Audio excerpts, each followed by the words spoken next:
Hello साथियों, स्वागत है आप सभी का यूट्यूब चैनल रैंक राइज पे। तो कैसे हैं आप सभी लोग? उम्मीद करते हैं कि बहुत अच्छे होंगे, बेहतरीन होंगे। सभी लोग एसएसजीडी के तैयारी में लगे होंगे। तो जितने लोग एसएसजीडी का एग्ज़ाम 2027 में देने वाले हैं, वो लोग जो एसएसजीडी का तैयारी कर रहे हैं, उनके लिए आज से हम लोग जीके जीएस का प्रैक्टिस सेट नंबर 1 को करने वाले हैं। यानी कि इस चैनल पे जो है एसएसजीडी का सारा सब्जेक्ट करवाया जाएगा। तो जितने लोग एसएसजीडी का तैयारी कर रहे हैं, वो लोग चैनल को सब्सक्राइब कर लें। इसमें जो है आपका जीके जीएस, हिंदी और मैथ रीजनिंग का जो है क्लास किया जाएगा। तो सभी लोग चैनल को सब्सक्राइब कर लें। तो आज हम लोग जो है एसएसजीडी के लिए जीके जीएस का प्रैक्टिस सेट नंबर 1 को करेंगे। इस क्लास में जो है आपका सटीक कंटेंट मिलेगा और पिछले वर्षों के जो है महत्वपूर्ण प्रश्न यानी कि प्रीवियस ईयर क्वेश्चन भी मिलेगा। और जो है कि इस क्लास में जो आपको सबसे आसान भाषा में बेहतरीन तरीके से समझाया जाएगा। और इसमें जो है आपका 100% जो है सिलेबस के आधारित ही प्रश्न करवाया जाएगा। तो आप लोग इस वीडियो को शुरू से अंत तक देखिएगा और लास्ट में बताइएगा कि ये सारे प्रश्न में से कितने प्रश्न आपका सही हुए हैं। और इस क्लास के बाद अगर आप लोग पीडीएफ लेना चाहते हैं तो पीडीएफ के लिए आप लोग हमारे टेलीग्राम चैनल को ज्वाइन कर लें। टेलीग्राम चैनल का लिंक इस वीडियो के डिस्क्रिप्शन में मिल जाएगा। तो चलिए हम लोग चलते हैं, आज की इस क्लास को स्टार्ट करते हैं। तो आप सभी के सामने पहला प्रश्न है, निम्नलिखित में से किस मौर्य राजा के शासन काल में कलिंग युद्ध लड़ा गया था? बताइए सभी लोग, किस मौर्य राजा के शासन काल में जो है कलिंग युद्ध लड़ा गया था? तो आप सभी के सामने ऑप्शन में है दशरथ, ऑप्शन 2 में है चंद्रगुप्त, ऑप्शन 3 में है बिंदुसार, ऑप्शन 4 में अशोक। तो सभी लोग बताइए इसका राइट आंसर कौन सा होगा? बताइए सभी लोग, मौर्य राजा के शासन काल में कलिंग युद्ध जो है लड़ा गया था। तो इसका जो करेक्ट आंसर है वो हो जाएगा अशोक। अशोक जो है इसके शासन काल में जो है कलिंग युद्ध लड़ा गया था। इसका जो करेक्ट आंसर हो जाएगा वो ऑप्शन नंबर जो है डी हो जाएगा।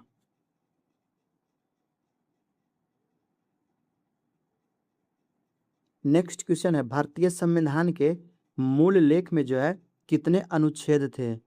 आपको बताना है कि भारतीय संविधान के मूल लेख में जो कितने अनुच्छेद थे, यानी कि संशोधन से पहले जो है कितने अनुच्छेद थे। तो आप सभी के सामने देखिए, यहाँ पे ऑप्शन है 395, 440, 386, 376।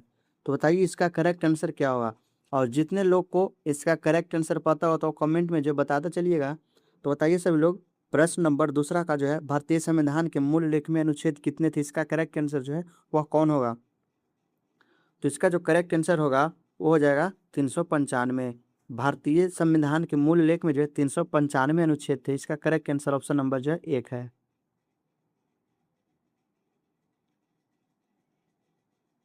नेक्स्ट क्वेश्चन है, आपातकाल के दौरान किस मौलिक अधिकारों को निलंबित नहीं किया जा सकता है?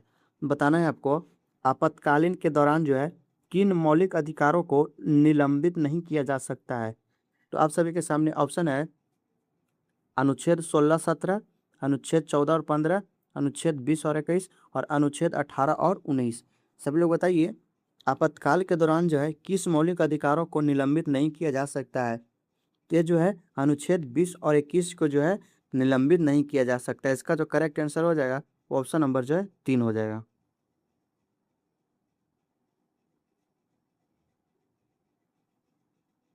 नेक्स्ट क्वेश्चन है, कौन सी अक्षांश रेखा भारत के मध्य से होकर गुजरती है जो देश की जलवायु को जो है प्रभावित करती है? बताना है आप सभी को, कौन सा अक्षांश रेखा जो है भारत के मध्य से होकर गुजरती है जो देश की जलवायु को जो है प्रभावित करती है? तो आप सभी के सामने ऑप्शन 1 में है मकर रेखा, और ऑप्शन 2 में है भूमध्य रेखा, ऑप्शन 3 में है अंटार्कटिक वृत्त, ऑप्शन 4 में है कर्क रेखा। तो बताइए सभी लोग, इसका करेक्ट ऑप्शन जो है कौन सा होगा? तो भारत के मध्य से होकर गुजरने वाली जो रेखा है और जो जलवायु को प्रभावित करती है वो जो है कर्क रेखा है। आप सभी लोग याद रखिएगा। इसका जो करेक्ट आंसर है वो ऑप्शन नंबर जो है 4 है। आप सभी लोग को ये बताना है कि भारत में जो है कितने कर्क रेखा होकर गुजरती है, कितने जो कर्क रेखा है वो भारत से होकर गुजरती है। सभी लोग बताइए। तो ये जो है 8 जो है 8 राज्यों से होकर गुजरती है। भारत में जो है कर्क रेखा 8 राज्यों से होकर गुजरती है। और वो कौन कौन से राज्य है वो भी आप जान लीजिए।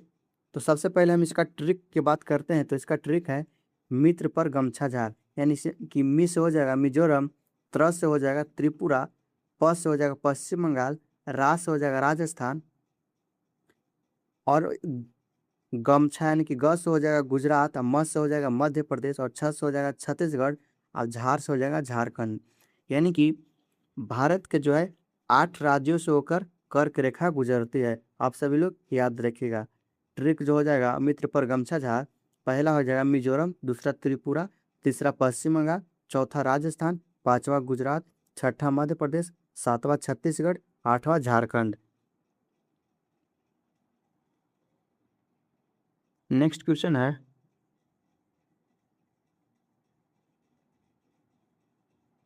भारत में पहली संपूर्ण जनगणना जो है कब की गई थी? बताना है आप सभी लोग को। भारत में जो है पहली संपूर्ण जनगणना जो है कब की गई थी?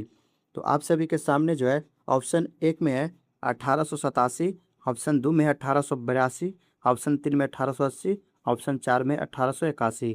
तो सभी लोग बताइए भारत में पहली संपूर्ण जनगणना जो है वह कब की गई थी? तो इसका जो करेक्ट आंसर है, यानी कि भारत में जो पहली संपूर्ण जनगणना जो है वह आपका 1881 में की गई थी। आप लोग याद रखिएगा। इसका जो करेक्ट आंसर है ऑप्शन नंबर जो है 4 हो जाएगा।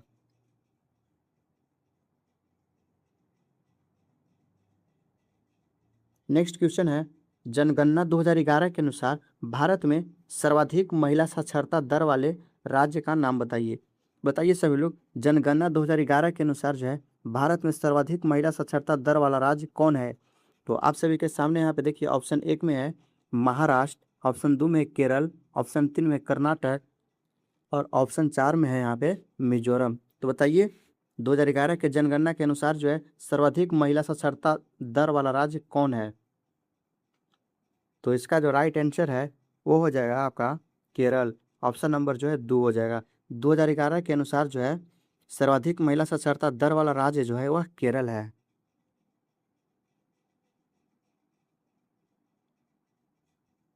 नेक्स्ट क्वेश्चन है, निम्नलिखित में से कौन ब्रिटिश भारत में भारतीय सिविल सेवा में भर्ती होने वाले पहले भारतीय थे? बताना है आपको कौन जो थे ब्रिटिश भारत में भारतीय सिविल सेवा में भर्ती होने वाले पहले भारतीय जो है वह कौन थे? तो आप सभी को बताना है कौन थे। तो आपके सामने ऑप्शन है सुरेंद्र नाथ बनर्जी, ऑप्शन 2 में है रविंद्रनाथ टैगोर, ऑप्शन 3 में सत्येंद्र नाथ टैगोर, ऑप्शन 4 में है रहमतुल्ला एम सयानी। तो सभी लोग बताइए वह कौन से भारतीय थे जो सिविल सेवा में पहली बार भर्ती हुए थे? तो ये जो थे सत्येंद्र नाथ टैगोर थे। आप सभी लोग याद रखिएगा। इसका जो करेक्ट आंसर है वो ऑप्शन नंबर जो है 3 है। नेक्स्ट क्वेश्चन है, निम्नलिखित में से कौन सा आंध्र प्रदेश का शास्त्रीय नृत्य है? बताना है सभी लोग को कौन सा जो है वह आंध्र प्रदेश का शास्त्रीय नृत्य है। तो आप सभी के सामने ऑप्शन 1 में है किचिपुड़ी, ऑप्शन 2 में है मणिपुरी, ऑप्शन 3 में है भरतनाट्यम, ऑप्शन 4 में है मोहिनी अट्टम। तो सभी लोग बताइए कौन सा जो है आंध्र प्रदेश का शास्त्रीय नृत्य है? तो आंध्र प्रदेश का जो शास्त्रीय नृत्य है वह है कुचिपुड़ी है। इसका जो करेक्ट आंसर हो जाएगा वो ऑप्शन नंबर 2 हो जाएगा। और ये जो मणिपुरी जो है वो जो है मणिपुर का शास्त्रीय नृत्य है। मणिपुरी जो है वह मणिपुर का जो है शास्त्रीय नृत्य है। और यहाँ पे जो भरतनाट्यम जो है वो भरतनाट्यम जो है आप लोग याद रखिएगा वह तमिलनाडु का शास्त्रीय नृत्य है। और जो मोहिनी अट्टम जो है वह केरल का शास्त्रीय नृत्य है। आप सभी लोग इस प्रश्न के आसपास के प्रश्न को भी याद रखिएगा। इस एग्जाम में अगर पूछा है कि आंध्र प्रदेश का शास्त्रीय नृत्य कौन है तो अगला बार ये भी पूछ सकता है कि भारतनाट्यम का शास्त्रीय नृत्य क्या है। तो आपको जो है ये भी याद रखना है।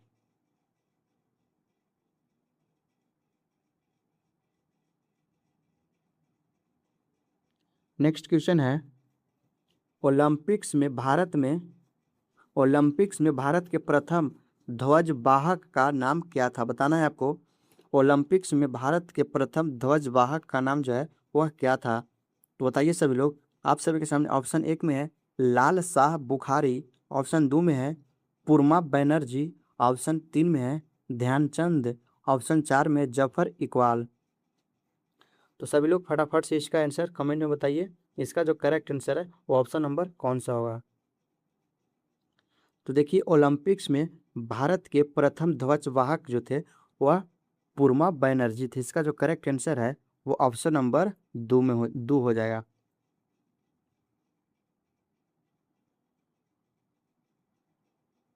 नेक्स्ट क्वेश्चन है, आरबीआई के अनुसार 1980 के दशक में भारत की जीडीपी में सेवा क्षेत्र की हिस्सेदारी कितने प्रतिशत थी। बताना है आपको, आरबीआई के अनुसार जो है 1980 के दशक में भारत की जीडीपी में सेवा क्षेत्र की जो हिस्सेदारी थी वह कितना प्रतिशत थी। तो देखिए आप सभी के सामने ऑप्शन एक में है 38.6%, 18.6%, 58.6%, 78.6%। तो इसका राइट आंसर ऑप्शन नंबर कौन है, सभी लोग बताइए। तो इसका जो राइट आंसर है वो है 38.6%। आरबीआई के अनुसार जो है 1938 के दशक में भारत के जीडीपी में सेवा क्षेत्र की हिस्सेदारी जो थी वह 38.6% थी। इसका करेक्ट आंसर ऑप्शन नंबर एक है।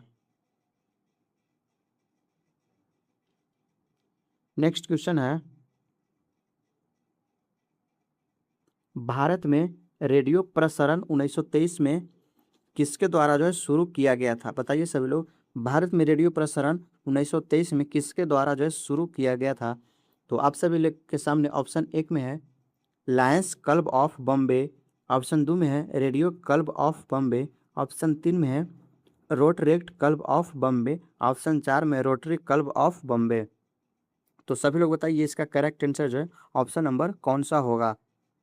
तो भारत में रेडियो प्रसारण 1923 में जो है रेडियो क्लब ऑफ बॉम्बे के द्वारा जो है शुरू किया गया था। इसका जो करेक्ट आंसर है वो ऑप्शन नंबर जो है दो है। और जितने लोग अभी तक चैनल को सब्सक्राइब नहीं किए हैं वो चैनल को सब्सक्राइब कर ले, ताकि इस चैनल पे जो आपको हर एक कॉम्पिटेटिव एग्जाम का तैयारी करवाया जाएगा। तो आप जो है इस चैनल को ज़रूर सब्सक्राइब कर लें। और इसका पीडीएफ लेने के लिए आप लोग जो है टेलीग्राम चैनल को भी ज्वाइन कर लें। टेलीग्राम चैनल और व्हाट्सअप को भी ज्वाइन कर सकते हैं। व्हाट्सअप ग्रुप का भी लिंक इस वीडियो को डिस्क्रिप्शन में मिलेगा और टेलीग्राम चैनल का भी लिंक इस वीडियो को डिस्क्रिप्शन में मिलेगा। आप लोग जो है वहाँ से ज्वाइन जरूर हो जाए। नेक्स्ट प्रश्न है, निम्नलिखित में से किस गुप्त शासक को उसकी सैन्य उपलब्धियों के कारण भारत का नेपोलियन कहा जाता है। बताइए आप सभी लोग, किस गुप्त शासक को जो है भारत का नेपोलियन कहा जाता है। तो आप सभी के सामने ऑप्शन है, ध्यान से देखिएगा, बहुत ही इंपॉर्टेंट क्वेश्चन है। ऑप्शन एक में है श्रीगुप्त, ऑप्शन दो में चंद्रगुप्त द्वितीय, ऑप्शन तीन में समुद्रगुप्त, ऑप्शन चार में चंद्रगुप्त प्रथम। तो सभी लोग बताइए भारत का नेपोलियन जो है किसको कहा जाता है। तो भारत का नेपोलियन जो है वह समुद्रगुप्त को कहा जाता है। आप सभी लोग याद रखिएगा, इसका करेक्ट आंसर जो है वो ऑप्शन नंबर तीन हो जाएगा। नेक्स्ट क्वेश्चन है, ई कृष्ण अय्यर का संबंध किस नृत्य शैली से है। ई कृष्ण अय्यर का जो संबंध है वह किस नृत्य शैली से है, आप सभी लोग को बताना है। तो आपके सामने ऑप्शन में है, ऑप्शन एक में भरतनाट्यम, ऑप्शन दो में है ओडिसी, ऑप्शन तीन में कथक, ऑप्शन चार में कुचिपुड़ी। तो सभी लोग बताइए ई कृष्ण अय्यर का संबंध जो है किस नृत्य शैली से है। तो कृष्ण अय्यर का संबंध जो है वह भरतनाट्यम नृत्य शैली से है। इसका जो करेक्ट आंसर है ऑप्शन नंबर एक है। नेक्स्ट क्वेश्चन है आप सबके सामने, भारत में प्रत्येक कितने वर्ष में जो है एक बार जनसंख्या की जनगणना की जाती है। बताना है आपको, भारत में प्रत्येक कितने वर्ष में एक बार जनसंख्या की जो है जनगणना की जाती है। तो आपके सामने पहला ऑप्शन है 5 वर्ष पे, 12 वर्ष पे, 10 वर्ष पे या 15 वर्ष पे। तो सभी लोग बताइए जो है भारत में जो प्रत्येक कितने वर्ष में एक बार जनसंख्या की जनगणना किया जाता है। तो ये जो है आपको प्रत्येक 10 वर्ष पे किया जाता है। इसका जो करेक्ट आंसर है ऑप्शन नंबर जो है तीन हो जाएगा। भारत में प्रत्येक 10 वर्ष में जो है एक बार जनसंख्या की जनगणना किया जाता है। और लास्ट जो जनगणना अभी तक हुआ है वो लास्ट जनगणना जो अभी है 2011 का हुआ है। लास्ट जनगणना जो है, पहला जनगणना जो है वह कब हुआ था, तो 1881 में हुआ था। और उसके बाद अभी लास्ट जो जनगणना हुआ 2011 तक हुआ है। और इसके बाद जो अभी तक जनगणना नहीं हुआ है, और इस जनगणना का जो है शुरुआत जो है लॉर्ड रिपन के कार्यालय से जो है शुरू हुआ था। आप लोग याद रखिएगा, 1881 में जब पहले जनगणना हुआ था लॉर्ड रिपन के कार्यालय से, और अभी तक जो है लास्ट जनगणना 2011 तक हुआ है। इसके आगे अभी तक जनगणना नहीं हुआ है। जनगणना की जो है शुरुआत हो चुकी है, लेकिन अभी पूरी तरह से जनगणना अभी फाइनल नहीं हुआ है। लास्ट जनगणना जो है 2011 तक ही अभी तक है। नेक्स्ट क्वेश्चन है, भारत के संविधान का निम्नलिखित में से कौन सा अनुच्छेद राज्य कार्यकारिणी से जो है संबंधित है? बताना है आपको, भारत के संविधान का कौन सा अनुच्छेद है जो राज्य कार्यकारिणी से जो है संबंधित है? तो आपके सामने जो है ऑप्शन है अनुच्छेद 123 से 32, अनुच्छेद 134 से 143, अनुच्छेद 153 से 167, अनुच्छेद 145 से 150। तो बताइए कौन सा अनुच्छेद जो है राज्य कार्यकारिणी से जो है संबंधित है? तो ये जो है अनुच्छेद 153 से जो है 167, ये जो है राज्य कार्यकारिणी से संबंधित है। इसका जो करेक्ट आंसर हो जाएगा ऑप्शन नंबर 3 हो जाएगा।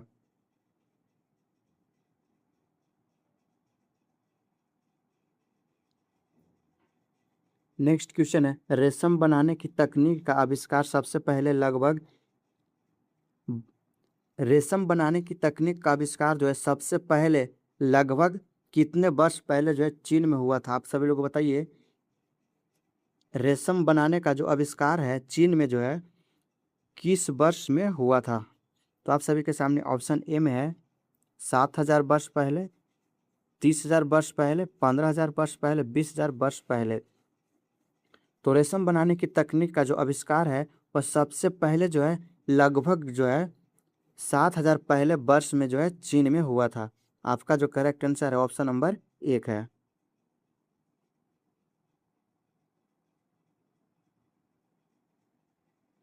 नेक्स्ट क्वेश्चन है, स्वतंत्रता के समय भारत की लगभग प्रतिशत जनसंख्या कृषि पर निर्भर थी?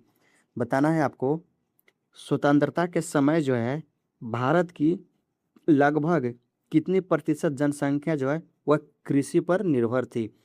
आपको बताना है इसका करेक्ट आंसर जो है कौन सा ऑप्शन होगा। आपके सामने ऑप्शन 1 में 50, ऑप्शन 2 में है 100, ऑप्शन 3 में 75, ऑप्शन डी में है 90। तो बताइए स्वतंत्रता के समय भारत की लगभग जो है जनसंख्या वह कृषि पर जो निर्भर थी वह 75% निर्भर थी। इसका जो करेक्ट आंसर है ऑप्शन नंबर जो है 3 हो जाएगा।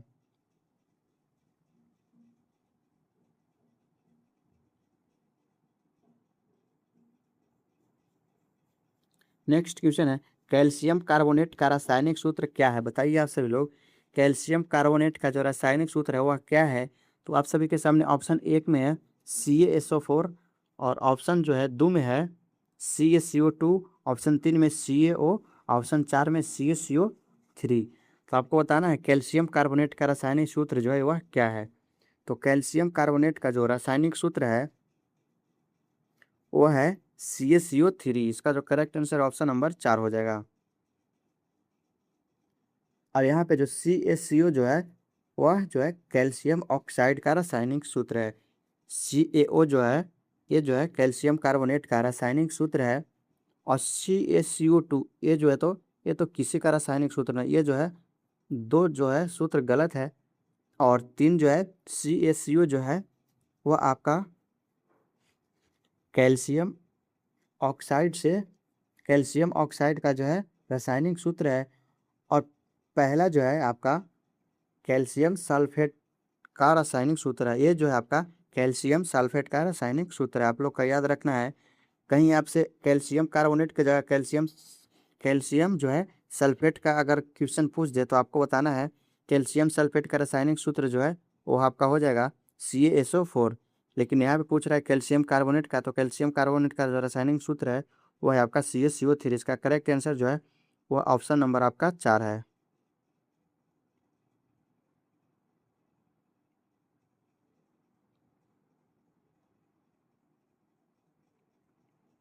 नेक्स्ट क्वेश्चन है, गांधी इरविन समझौता पर किस वर्ष हस्ताक्षर किए गए थे? आपको बताना है गांधी इरविन समझौता जो हुआ था उस पर किस वर्ष हस्ताक्षर किया गया था?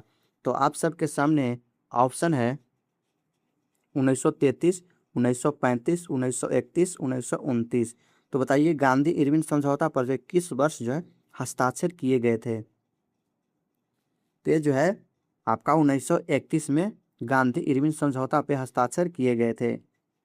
और आपको बता दें कि गांधी इरविन समझौता को जो है एक और नाम से जाना जाता है, जिससे जो हम लोग दिल्ली समझौता के नाम से भी जानते हैं। गांधी इरविन समझौता को जो है दिल्ली समझौता के रूप में यानी कि दिल्ली समझौता के नाम से भी जाना जाता है। और इसका एग्जैक्ट डेट की जो बात करें तो इसका जो एग्जैक्ट डेट है वह जो है आपका 5 मार्च है। 5 मार्च 1931 को जो है गांधी इरविन समझौता पर हस्ताक्षर किए गए थे।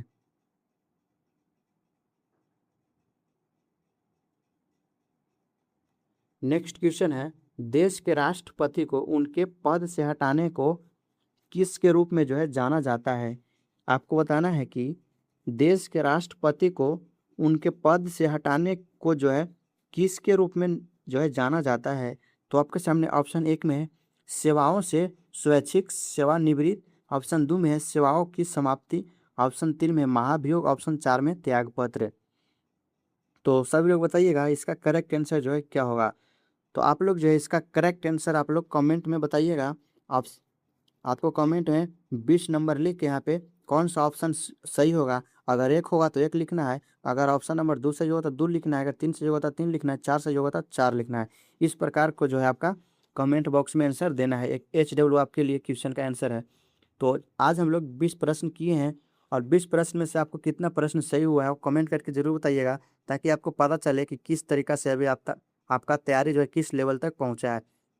अगर आपका स्कोर नहीं बढ़ रहा है तो आप लोग इस क्लास से डेली जुड़िए, आपको डेली 20 प्रश्न करवाया जाएगा और 20 प्रश्न में कुछ और प्रश्न कराया जाएगा उसके आसपास से जो है करवाया जाएगा। तो आप लोग इस चैनल पर डेली आइए, चैनल को सब्सक्राइब कर लिए, जब भी कोई नेक्स्ट वीडियो अपलोड होगा उसका नोटिफिकेशन आप तक पहुंचेगा, तो चैनल को जरूर सब्सक्राइब कर लें।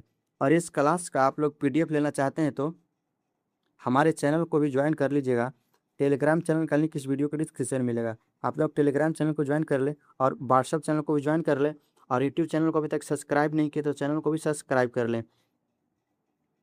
सपने वो नहीं जो आप सोते समय देखते हैं, सपने वे हैं जो आपको सोने नहीं देते हैं। तो आप लोग को जो है बिल्कुल मेहनत करना है, अच्छे तरीके से आपको इस बार SSGD में रिजल्ट लेना है और SSGD में आपको जो है एक सीट पक्की करनी है। तो आप लोग डेली क्लास में आइए हमारा।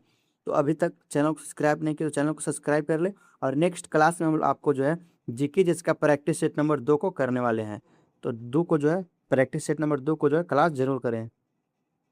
तो रैंक राइज यूट्यूब चैनल का नाम है, आप लोग याद रखिएगा। रैंक राइज को अभी तक सब्सक्राइब नहीं किया तो सब्सक्राइब कर लें। तो चलिए मिलते हैं हम लोग फिर से नेक्स्ट प्रैक्टिस सेट नंबर के साथ। आज की इस क्लास में इतना है।